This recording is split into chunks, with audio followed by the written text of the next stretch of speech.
Hello বন্ধুরা, আজকে আমি পায়েস বানিয়ে দেখাবো। এখানে হচ্ছে গোবিন্দভোগ চাল। এখানে আমি 75 গ্রাম গোবিন্দভোগ চাল নিয়েছি। আর এখানে আমি 1 কেজি দুধ জাল দিয়ে রেখে দিয়েছি। আর সাথে দিচ্ছি একটা হচ্ছে তেজপাতা, একটু কাজু আর কিশমিশ। যে যতটা কাজু কিশমিশ দিতে পারেন সেই হিসাবে আপনারা কাজু কিশমিশটা দেবেন। আর মানে পায়েসটা করব আমি হচ্ছে, এটা হচ্ছে গুড়, এটা হচ্ছে খেজুরের গুড়। খেজুরের গুড় দিয়ে আমি পায়েসটা বানাবো। এখানে আমি 500 গ্রাম গুড় রেখেছি।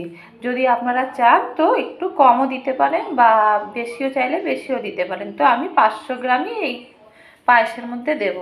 আর সাথে লাগবে একটু ঘি। আপনাদের ঘরে যে ঘিটা রয়েছে সেই ঘিটা দিয়েই আপনারা ব্যবহার করবেন। এই চালটাতে ভালো করে ধুয়ে আমি মাখাবো বলে এই ছোটো চামচের 1 চামচ মতন ঘিটা মাখাবো। তো চলুন, সবার প্রথমে আমি এটা চালটা ভালো করে আমি ধুয়ে নিচ্ছি। আর এই দুধটা আমি গ্যাসে বসিয়ে দিচ্ছি আবার একবার জাল হওয়ার জন্য। চালটা ভালো করে ধুয়ে নিয়েছি আর এই চামচে একটু ঘি নিয়ে নিয়েছি। এবার চালটার মধ্যে ভালো করে আমি সেটাকে মাখিয়ে নেব, যাতে চালগুলো একটু ঝরঝরে থাকে আর খুব ভালো একটা গন্ধ আসবে। এই জন্য একটু ঘিটা মাখিয়ে রাখলাম। এদিকে আমি দুধটা বসিয়ে দিয়েছি। একটু ভালো করে ফুটে গেলে তারপরে আমি চালগুলো দেব। যখন একটু টকবক করে ফুটবে তখনই কিন্তু চালগুলো দিয়ে দিতে হবে।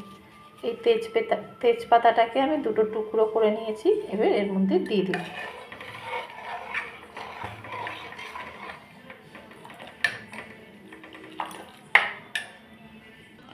দুধটা কিন্তু ফুটে উঠেছে। এইবার আমি এর মধ্যে চালগুলো দিয়ে দেব। এবার পুরো চালটা আমি এর মধ্যে দিয়ে দিচ্ছি। দিয়ে এটাকে একটু নেড়ে দেবো, না হলে কিন্তু জমে যাবে। এবার ততক্ষণ পর্যন্ত নাড়তে হবে যতক্ষণ না চালগুলো সেদ্ধ হয়ে যায়। মাঝে মধ্যে একটু দেখে নিতে হবে যে চালগুলো সেদ্ধ হয়েছে কিনা, হাত দিয়ে টিপে। চালগুলো কিন্তু গলে গেছে, এই দেখুন, দেখলেই বুঝতে পারবেন। এই যে এইভাবে দেখে নেবেন, দেখে এইরকম করে নেড়ে নেবেন।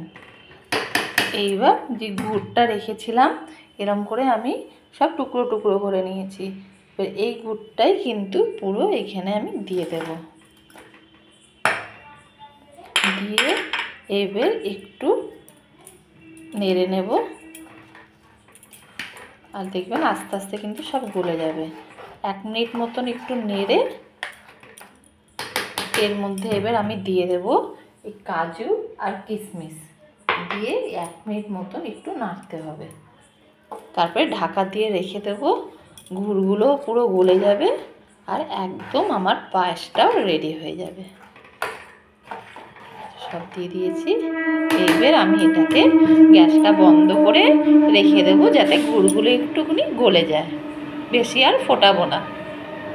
দেখুন, তাহলে আমার কিন্তু একদম পায়েসটা কিন্তু রেডি হয়ে গেছে। যদি আমার এই পায়েসটা আপনাদের পছন্দ হয়ে থাকে তাহলে অবশ্যই লাইক আর সাবস্ক্রাইব করতে কিন্তু ভুলবেন না। তাহলে আজকে এই পর্যন্তই।